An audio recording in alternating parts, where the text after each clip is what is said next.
I'm not sure there's any relationship at all between dualism and multiculturalism, but I'm very interested in morality, in our moral judgments, in our judgments of right and wrong.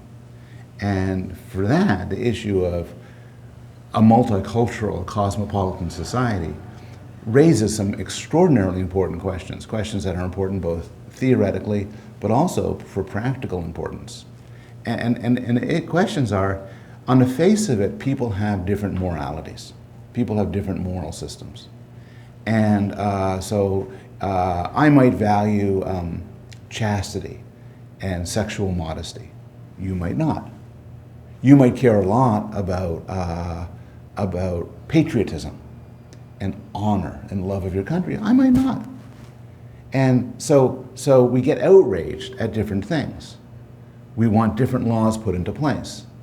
I can't speak for Brazil. In my own country, United States, there are huge debates over issues like abortion, capital punishment, same-sex marriage, the just distribution of resources, what to do about racial inequality. And because we, like you, are a multicultural society, there's not only individual differences, but there are also cultural differences.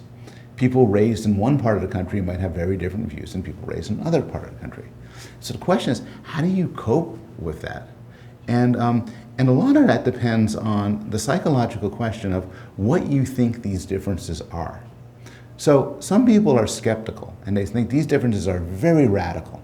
They're people having entirely different notions of what it is to be a good person, what morality really is.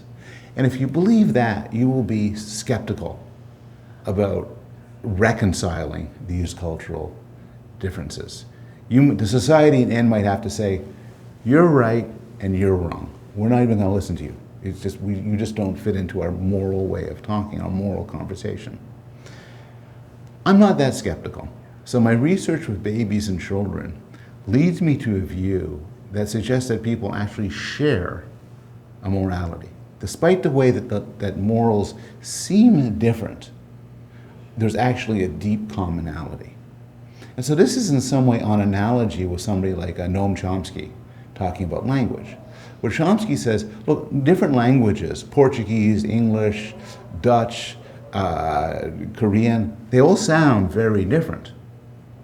But deep down, you look at their structures, they have fundamental similarities. They all have nouns and verbs, they all have syntax and phonology, they all have different aspects of grammar.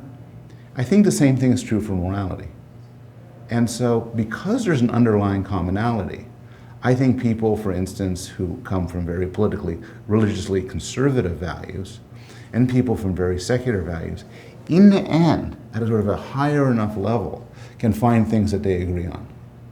And so this makes me an optimist about reconciling different moral views from within a society.